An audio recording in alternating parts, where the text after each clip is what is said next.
तो जय हिंद। चलिए सबसे महत्वपूर्ण टॉपिक को आज के इस वीडियो में खत्म करेंगे, ठीक है, जो कि है जीवन परिचय और रामधारी सिंह दिनकर का जीवन परिचय। हम बहुत शॉर्ट में बताएंगे, ठीक है, तो ज़्यादा समय व्यर्थ नहीं करेंगे, ठीक है। क्लास 10th और सब्जेक्ट हिंदी है और बोर्ड एग्जाम 2024 के लिए बहुत ही इंपॉर्टेंट और वेरी इंपॉर्टेंट है, ठीक है। यहाँ पर सब कुछ लिखे ही हैं, ठीक है। तो रामधारी सिंह दिनकर का जीवन परिचय है, ठीक है। तो चलिए जीवन परिचय शुरू करते हैं, क्योंकि हम लाइक शेयर सब्सक्राइब वाला कहते नहीं है, ठीक है, हम वो वाला काम करते नहीं है, ठीक है। तो चलिए जीवन परिचय ही देख लेते हैं, ठीक है। रामधारी सिंह दिनकर का जन्म, मान लीजिए कि कोई व्यक्ति है, उस मतलब आप समझिएगा, जीवन परिचय रटने वाली चीज नहीं है, ठीक है। तो रामधारी सिंह दिनकर का जन्म 1908 ईस्वी में बिहार राज्य के मुंगेर जिले के सिमरिया नामक ग्राम में हुआ था, ठीक है। अगर रामधारी सिंह दिनकर का नाम है तो इनका जन्म हुआ होगा, कब हुआ था? तो 1908 ईस्वी में हुआ था, ठीक है। किस राज्य में हुआ था? बिहार राज्य। और गांव कौन था? तो मुंगेर जिले के सिमरिया नामक ग्राम में हुआ था, ठीक है। तो और कुछ नहीं है, बस रटने वाली चीज नहीं है, बस यही बात है, ठीक है। ठीक है, तो 1 मिनट रुक जाइए, अभी हम गर्मी बहुत हो रहा है, ठीक है, तो कोई बात नहीं है, हम सब सह लेंगे, ठीक है। तो तथा माता का नाम मनरूप देवी था। इनके अल्प आयु में इनके पिता का देहांत हो गया। इन्होंने पटना विश्वविद्यालय से बीए की परीक्षा उत्तीर्ण की, ठीक है। इनके पिता का देहांत होने के बाद इन्होंने कहाँ से? पटना विश्वविद्यालय, मतलब बिहार का जो राजधानी है पटना, बिहार का राजधानी पटना है, आपको पता होना चाहिए, ठीक है। तो यहाँ पर बिहार की राजधानी पटना से इन्होंने बीए की परीक्षा उत्तीर्ण की। पारिवारिक कारणों के कारण यह आगे नहीं पढ़ सके। पारिवारिक कारणों का कारण यह आगे नहीं पढ़ सके, मतलब कि पैसों की कमी के कारण यह आगे नहीं पढ़ सके, ठीक है। जीवन परिचय आप बना के लिखिएगा, ठीक है, कोई बात नहीं है, ठीक है। यह आगे नहीं पढ़ सके, अतः काम करने में लग गए, ठीक है। अतः काम करने में लग गए, मतलब अतः काम करने में लग गए, मतलब पैसों की कमी के कारण ये छोड़े थे, तो पैसा कमाने में लग गए। बात मतलब देखिए, यही होता है, जो पढ़ना चाहता है उसके पास पैसा नहीं होता, और जो जिसके पास पैसा होता है वो पढ़ना नहीं चाहता। कोई बात नहीं, ठीक है, काम करने में लग गए। कुछ दिनों तक इन्होंने प्रधानाचार्य के पद प्रधानाचार्य, ठीक है, प्रधानाचार्य के पद पर काम किया, ठीक है, मतलब काम किया, ठीक है। कुछ दिनों बाद बिहार विश्वविद्यालय के हिंदी विभाग के अध्यक्ष पद पर आसीन हो गए, मतलब आसीन मतलब आश्रित हो गए, ठीक है, ठीक है। तो आश्रित हो गए। ये भारतीय संसद के सदस्य निर्वाचित हुए, मतलब चुने गए, ठीक है, जो भी समझ लीजिए। कुछ समय के लिए भागलपुर विश्वविद्यालय के उपकुलपति भी रहे, मतलब उपकुलपति पद पर आसीन रहे, ठीक है, जो भी समझ लीजिए, ठीक है। तो भागलपुर विश्वविद्यालय के कुलपति पद पर भी आसीन रहे।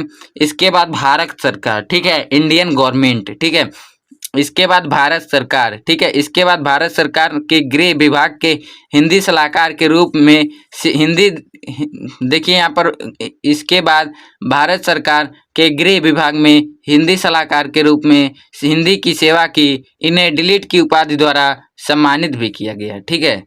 देखिए यहाँ पर इनको डिलीट की उपाधि द्वारा सम्मानित भी किया गया। इन्हें ज्ञानपीठ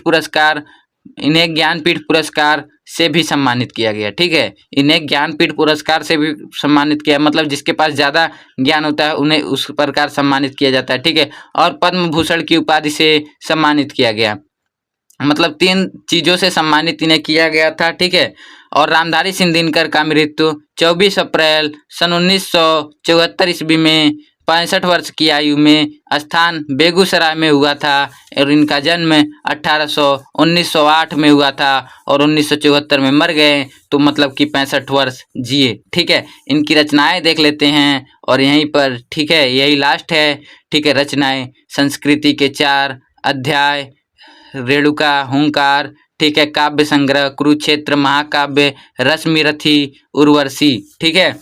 तो यहाँ पर देखिए, एक बार और हम पढ़ लेते हैं जीवन परिचय झटाक से, ठीक है। तो रामधारी सिंह दिनकर का जन्म सन 1908 ईस्वी को बिहार राज्य के मुंगेर जिले के सिमरिया नामक ग्राम में हुआ था। इनके पिता का नाम रवि सिंह तथा माता का नाम मनरूप देवी था। इनके अल्प आयु में ही इनके पिता का देहांत हो गया, और पिता के देहांत होने के पश्चात इन्होंने पटना विश्वविद्यालय के बीए की परीक्षा उत्तीर्ण की। पारिवारिक समस्याओं के कारण ये आगे पढ़ नहीं सके, अतः काम करने में लग गए। कुछ दिनों तक इन्होंने प्रधानाचार्य के पद पर काम किया। कुछ दिनों बाद बिहार विश्वविद्यालय के हिंदी विभाग के अध्यक्ष पद पर आसीन हो गए।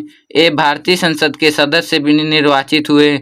कुछ समय के लिए भागलपुर विश्वविद्यालय के उपकुलपति भी रहे। इसके बाद भारत सरकार के गृह विभाग में हिंदी सलाहकार के रूप में हिंदी की सेवा की। इन्हें डिलीट की उपाधि द्वारा सम्मानित किया गया। इन्हें ज्ञानपीठ पुरस्कार से भी सम्मानित किया गया और पद्म भूषण की उपाधि से सम्मानित किया गया। रामधारी सिंह दिनकर का मृत्यु 24 अप्रैल 1974 में 65 वर्ष की आयु में स्थान बेगूसराय में हुआ था और इनका जन्म इनका जन्म 1908 ईस्वी में बिहार राज्य के सिमरिया नामक ग्राम में हुआ था। ठीक है, और इनके रचनाएं संस्कृति के 4 अध्याय, ठीक है, कुरुक्षेत्र, महाकाव्य, रश्मि, उर्वशी। ठीक है, तो यहीं पर चलिए। ठीक है, क्लास 10th का हिंदी सब्जेक्ट से लिया गया क्वेश्चन था, जो था जीवन परिचय। ठीक है, बोर्ड एग्जाम 2024 के लिए बहुत ही इंपॉर्टेंट है। ठीक है, इसलिए इसको जीवन परिचय को लिख के या कुछ भी करके याद कर लीजिएगा। ठीक है, याद करने से मतलब है। ठीक है, कोई बात नहीं है, गर्मी बहुत हो रहा है, कोई बात नहीं। ठीक है, तो मिलते हैं नेक्स्ट टॉपिक के साथ नेक्स्ट वीडियो में। तब तक के लिए जय हिंद, जय भारत, bye bye, tata, take care.